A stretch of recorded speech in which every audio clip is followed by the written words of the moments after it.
برداشت کرنا سیکھو گے، یاد رکھو میرے بچوں، اگر آپ صبر سیکھ گئے تو کوئی آپ کو پکڑ نہیں سکے گا۔ یہ جو ریسنگ گاڑیاں ہوتی ہیں نا، فراری اور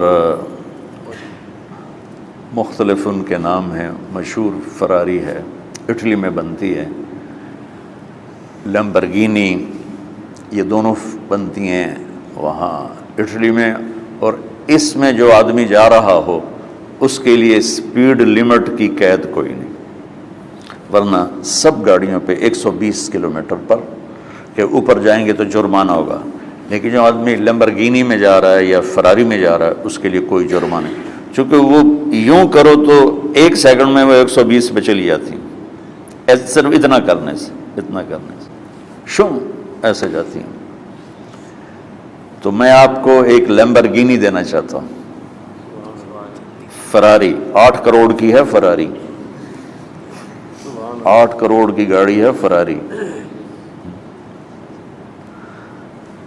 کئی دفعہ وہاں جب جاتا ہوں تو کوئی نہ کوئی بٹھا دیتا ہے، یہ آپ کو ذرا سیر کرائیں، وہ ہمارے کو تو شوق کی کوئی چیز ہے نہیں، وہ نوجوانوں کے شوق کی چیز ہے۔ تو 8 کروڑ کی گاڑی ہے، میں مفت آپ کو دے رہا ہوں، وہ ہے صبر۔ آخرت کے سفر میں اگر تیز چلنا چاہتے ہو اور سب سے آگے نکلنا چاہتے ہو تو صبر کی فراری پہ سوار ہو جاؤ، تمہیں کوئی پکڑ نہیں سکے گا، تمہارے کوئی قریب بھی نہیں آ سکے۔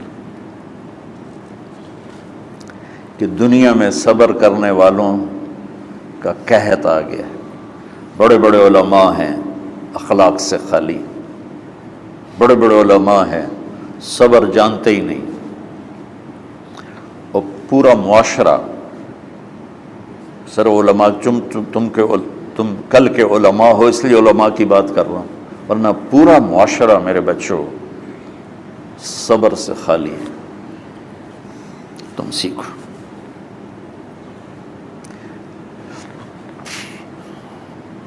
دیکھو میری ایک بات سنو، علم کی کمی ہو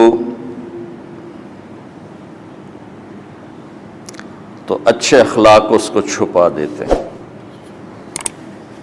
اخلاق کی کمی ہو تو بڑے سے بڑا علم بھی اسے چھپا نہیں سکتا۔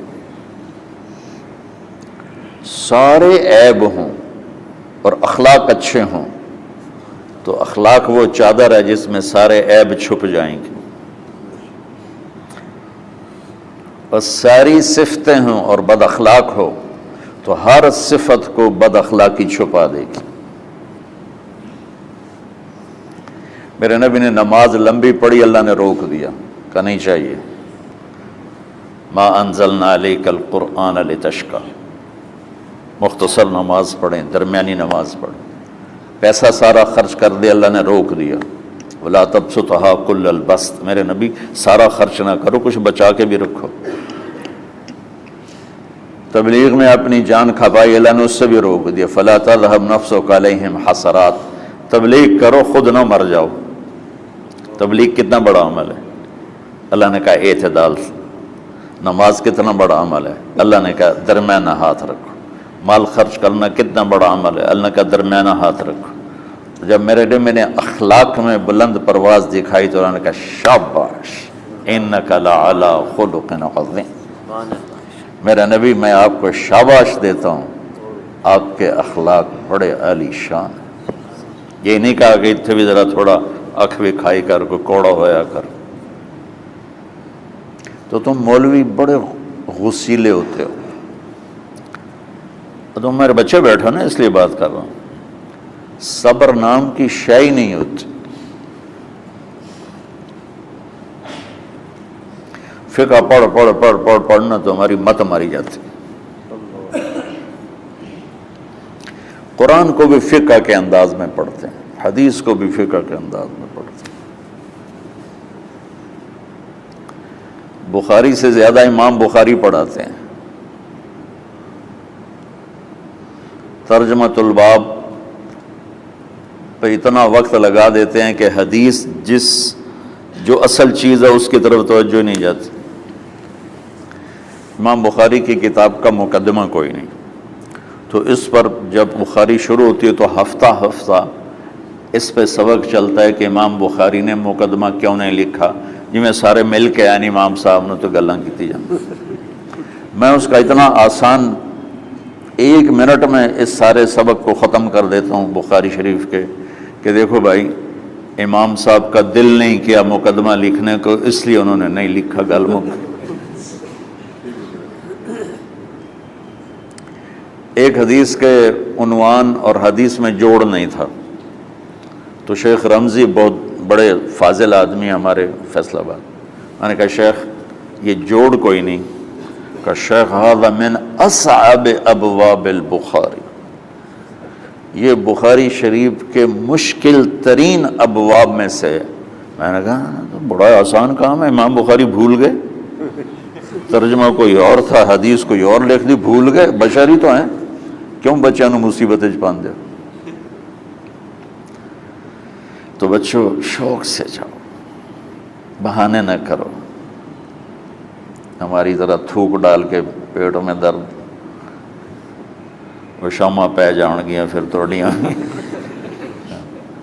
ٹھیک ہے نا، میں زیادہ بول نہیں سکتا ہوں، ضروری سمجھ کے آیا تھا کہ تم خوشی سے جاؤ۔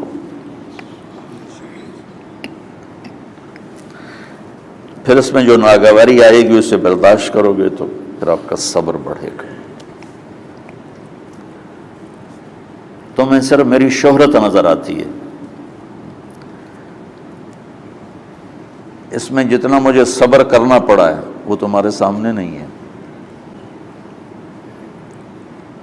جتنی کڑوی گولیاں میں نے کھائی ہیں لوگوں سے وہ تو تمہیں نہیں پتا۔ اب تمہیں اتنا نظر آتا ہے کہ واہ واہ ہو رہی ہے آگے پیچھے لوگ، میرے اللہ کا کرم ہے، میری کیا اوقات، آج ہوں کل مر جاؤں گا، اولاد کو بھی یاد نہیں رہے گا کہ طارق جمیل کون تھا۔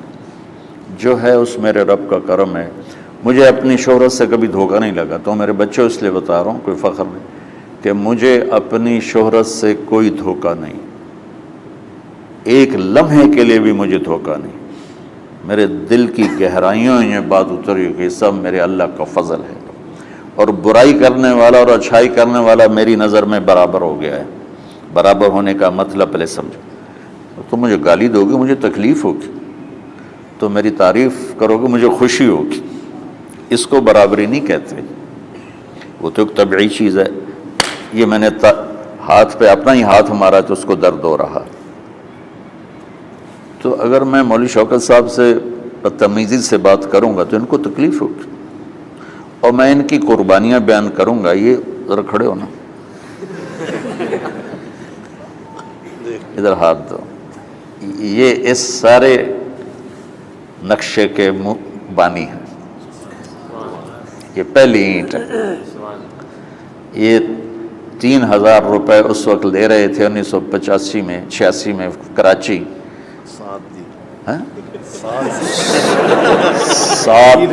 7,000 ان کی تنخواہ تھی، اور میں نے ان کو تلمبے میں بلایا 900 روپے مہینے پر۔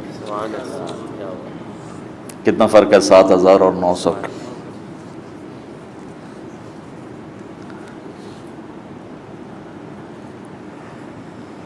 لوگ میری تعریف کرتے ہیں، میں اللہ کا شکر ادا کرتا ہوں، اور اس پہ میں تکبر میں نہیں آتا۔ یہ ہے مدح اور ذم برابر ہو جائے، یعنی تعریف کرنا اور برائی کرنا برابر ہو جانے کا مطلب یہ نہیں ہے کہ برائی سن کے اثر نہیں ہوتا اور تعریف سن کے اثر نہیں ہوتا، نہیں، برابر ہونے کا مطلب بتا رہا ہوں، اس کی توفیق تائید رحمت اپنی اولاد کو بتا رہا ہوں۔ کوئی میری تعریف کرتا ہے میں اللہ کا شکر ادا کرتا ہوں اور اپنے آپ کو بھولتا نہیں ہوں، کوئی میری برائی کرتا ہے تو میرے دل میں اس کے لیے کوئی منفی جذبہ نہیں پیدا ہوتا۔ یہ ہے اچھائی برائی کو برابر کر دینا، کہ میرے اوپر مختلف الزام لگتے ہیں تو میں ان کو پی جاتا ہوں، اور اس طرح کا معاملہ کرنے والوں سے اپنے دل کو بالکل صاف رکھتا ہوں، بالکل صاف، اور میرا ان سے معاملہ اسی طرح ہوتا ہے جیسے پھر آؤ جی اپنی وجہ سے کبھی کسی سے قطع تعلق نہیں کرتا. تو بچوں، صبر بہت بڑی دولت، یہ تمہاری تبلیغی زندگی میں بھی کام آئے گی، علمی زندگی میں بھی کام آئے گا. جب تم گھر والے بنو گے، شادیاں ہوں گی، اس وقت یہ کام آئے گا. ٹھیک ہے؟ اب بہانہ تو نہیں کرو گے نا؟ خوشی سے جاؤ گے نا؟ چلو، السلام علیکم.